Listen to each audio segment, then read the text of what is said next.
আসসালামু আলাইকুম। আজকে চলে আসলাম একটা উত্তম কাজ করার জন্য। রক্ত দান করা একটা গর্ব করার বিষয়, কারণ আপনি এমন কিছু করেছেন যা তিনজনের জীবন বাঁচাতে পারে। রক্ত দিয়ে স্থাপিত বন্ধন এবং সম্পর্কগুলি অর্থ দিয়ে প্রতিষ্ঠিত বন্ধন এবং সম্পর্কের চেয়ে অনেক বেশি। রক্তদানের গুরুত্ব স্কুলে শেখানো উচিত, যাতে সবাই এর উপকারিতা সম্পর্কে সচেতন হয়।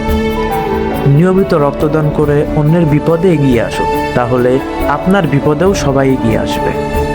একবার যদি লোকজন রক্তদানকে তাদের কর্তব্য হিসাবে বিবেচনা করা শুরু করে, তাহলে হাসপাতালে রোগীদের আর রক্তের অভাব হবে না। রোগীর জন্য না হলেও অন্তত সেই মায়ের জন্য রক্তদান করুন, যে তার ছেলে হারানোর বেদনা সহ্য করতে পারে। আপনি টাকা দিয়ে কারোর জন্য জীবন কিনতে পারবেন না, কিন্তু আপনি রক্তদান করে কারোর জীবন বাঁচাতে পারেন। আল্লাহ আপনাকে যা দিয়েছেন তা থেকে মানুষকে দান করুন। এটা অবশ্যই আপনার কাছে বৃহত্তম মূল্যের সাথে ফিরে আসবে। রক্তের কোনো ধর্ম নেই। একজন খ্রিস্টান রক্ত দিতে পারে, একজন মুসলিম রক্ত দিতে পারে, একজন হিন্দুও রক্ত দিতে পারে। তো রক্ত দান করুন, যাতে আপনি বলতে পারেন যে আপনি মানব জাতির সেবা করেছেন। অর্থ দান করা মহান কাজ, কিন্তু রক্তদান করা আরো ভালো কাজ। রক্ত দান করুন এবং কারোর মুখের হাসির কারণ হন। কখনো কখনো রক্ত যা করতে পারে তা টাকা করতে পারে।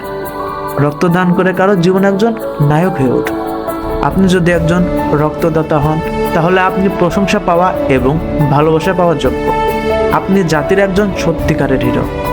এটা কি আশ্চর্যজনক নয় যে আপনি রক্তদানের একটি সাধারণ কাজ দ্বারা একটি জীবন বাঁচাতে পারেন? টাকা বন্ধু বানায়, কিন্তু রক্ত ভাই বানায়।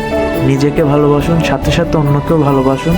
রক্তদানের মাধ্যমে তাদের প্রতি আপনার ভালোবাসা প্রকাশ করুন।